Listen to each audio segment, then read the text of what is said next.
In June, HBO Max witnessed something wild. Out of nowhere, a movie shot up into the top 10 in just 48 hours. It even overtook the recent premiere of Wicked, a massive, high-budget musical that Warner Brothers had been banking on. But here's the real twist. The film that pulled this off was Warcraft, the nearly 10-year-old movie based on Blizzard's legendary universe and directed by Duncan Jones. When it first came out, critics tore it apart. Its domestic box office fell way short of what the studio was hoping for. A lot of people wrote it off within the first couple of weeks. But as it often goes with franchises that have a passionate fan base, Warcraft didn't just fade away, it stayed alive and kicking.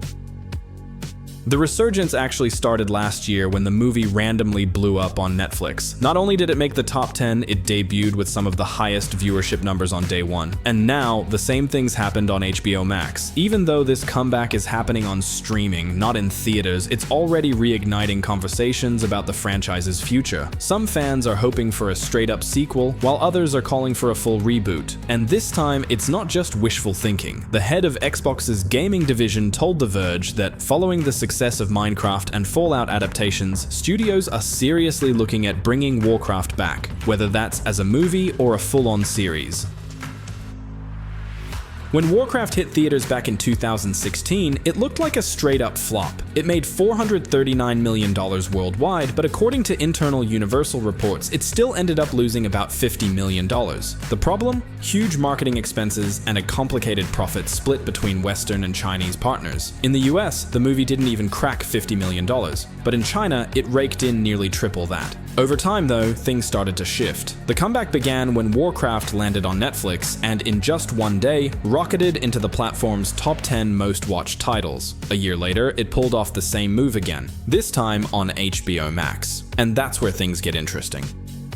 Streaming platforms like Netflix rarely make their licensing fees public, but there have been a few exceptions. In 2021, for example, Netflix paid Sony a massive $1 billion for a 4-year exclusive window to stream their films, including heavy hitters like Venom and Spider-Man. Now sure, Warcraft isn't Marvel and Blizzard isn't Sony, but we're still talking about 7-figure deals here. That means every time Warcraft gets picked up by a major platform, it's not just a spike in viewer interest, it's real money flowing back to the rights holders. And when that kind of revenue starts rolling in, studios start rethinking what they once labeled a failure.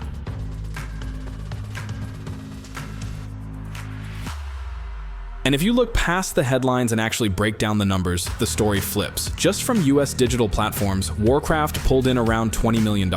Add to that at least another $20 million from a single Chinese streaming deal made back in 2016, right after its theatrical run, which means by 2017, that $50 million loss was already erased. And since then, the film has continued to bring in steady income for Universal. Analysts now estimate that Warcraft might have ended up delivering a net profit somewhere between $50 and $100 million. That's right, the same ballpark as Venom, which officially got a trilogy. So why didn't Warcraft 2 ever happen? The answer is kind of ironic. For nearly a decade now, Warcraft has held a strange and unique status. It's the highest grossing video game adaptation that never got a sequel. Even more bizarre, it's not the only video game movie that underperformed at the box office, and yet many others, with far worse numbers, managed to score second and even third installments. As we've already broken down, money clearly wasn't the issue. Warcraft wasn't a failure. In fact, it's become a long-term asset that continues to generate profit. So yeah, this wasn't about financials, and that's the key point.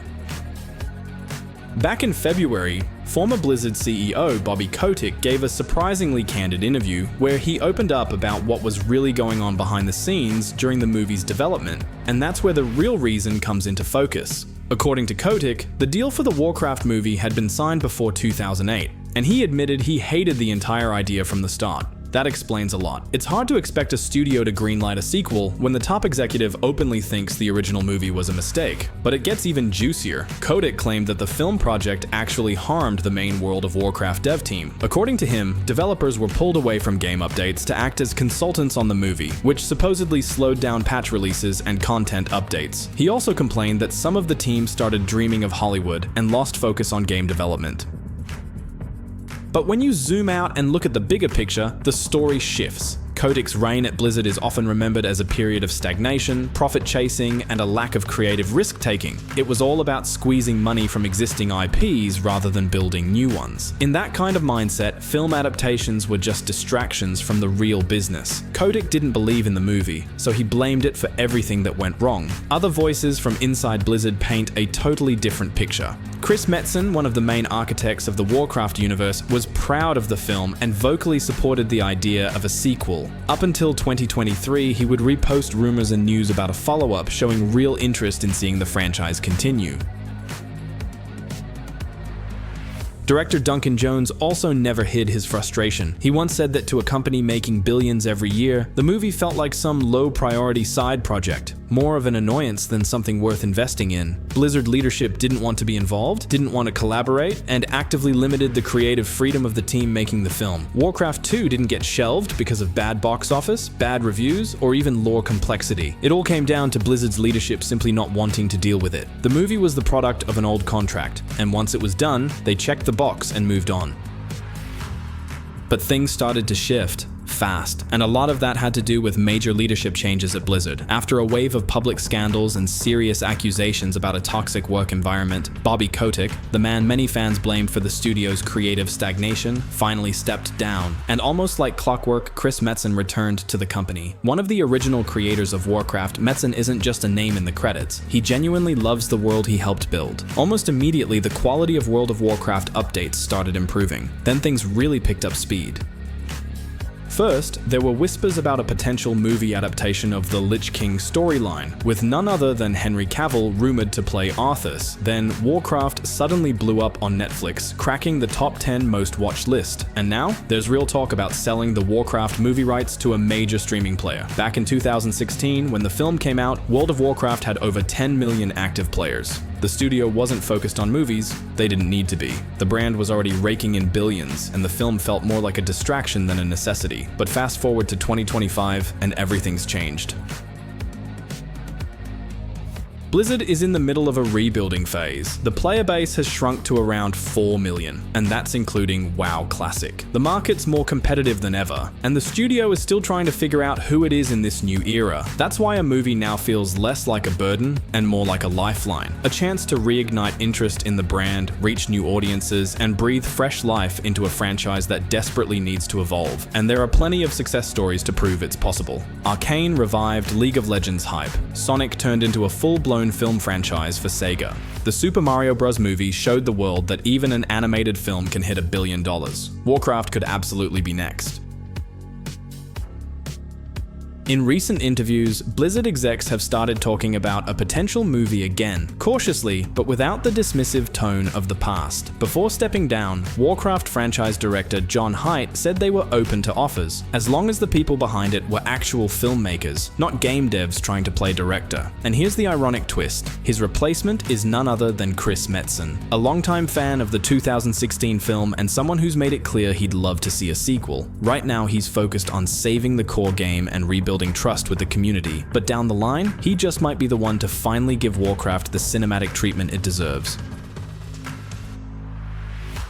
But the biggest game changer here isn't just Blizzard, it's Microsoft. At the end of 2024, the message became loud and clear. A Warcraft movie or series is coming. Matt Booty, head of Xbox Game Studios, and Holly Longdale, executive producer of Warcraft, told Variety that after the breakout success of Fallout and Minecraft, the company is seriously planning an adaptation of Warcraft, this time with the help of a seasoned production partner. They're not rushing into picking a studio, but their intentions are very real. A direct sequel seems pretty unlikely at this point. Nearly a decade has passed, the original cast has aged, some have moved on to other franchises, and there's now an entire generation of viewers who either haven't seen the 2016 Warcraft movie or have no idea it even exists. So what's far more likely is a full reboot, a fresh take with a new creative team and a completely new direction. And don't expect some massive cinematic universe like Marvel either. One of the biggest missteps of the 2016 film was trying to cram in way too much. The script attempted to cover storylines from 4 different games, introduce 100 characters, multiple races, complex politics, and the full geography of Azeroth, all in 2 hours. Even hardcore fans had a hard time keeping up, and newcomers were totally lost. This time, the approach sounds very different. In their interview with Variety, the Microsoft execs were crystal clear. The story needs to be linear, linear, grounded in a single narrative thread, and not try to unpack the entire universe at once.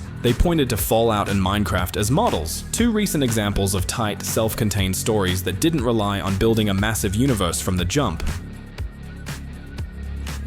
That kind of thinking is clearly influencing the conversations happening behind the scenes. The goal isn't to launch some mega franchise with a 10-year roadmap, it's to tell one strong, well-crafted story, maybe smaller in scale, maybe more focused, but something that actually works, and if it lands, then you talk about expanding. And if we're already drawing comparisons to Fallout, there's one storyline in Warcraft that fits that same emotional weight perfectly. If this really is going to be a full-length movie, then the obvious pick is Arthas. He's one of the most tragic characters in the entire lore. Warcraft's version of Anakin Skywalker, a child of war, a hero of the Alliance, a gifted young paladin who genuinely wanted to save his people. It's a timeless story arc, nearly foolproof, unless you try to cram it into 2 hours alongside 10 other plot lines, which is exactly why this particular story keeps popping up whenever people talk about a new Warcraft adaptation. It's epic, it's deeply personal, and it works for both die-hard fans and total newcomers. If they're gonna adapt anything, this is the one to go with. That said, there's another powerhouse contender, Thrall. A former slave born after the war, raised by humans in a prison camp. His story is a mirror to Arthas's. Same harsh world, same brutal odds. But while Arthas fell into darkness, Thrall rose. He became the one who freed the orcs, rebuilt their culture, forged peace with the Alliance, and tried to end the cycle of endless war. Duncan Jones actually wanted to tell this story in the unmade sequel. And honestly, it could be the perfect entry point for a reboot. It stands on its own, it's emotionally grounded, and for those who did see the first film, it even works as a loose continuation. It's hard not to hope that the higher-ups finally come around and realize what they've been sitting on. The Warcraft universe is packed with rich lore and ready-made arcs. Writers don't even need to invent anything, they just have to respect what's already there. The blueprint exists. Now it's just a matter of whether the next adaptation finally gives this world the justice it deserves.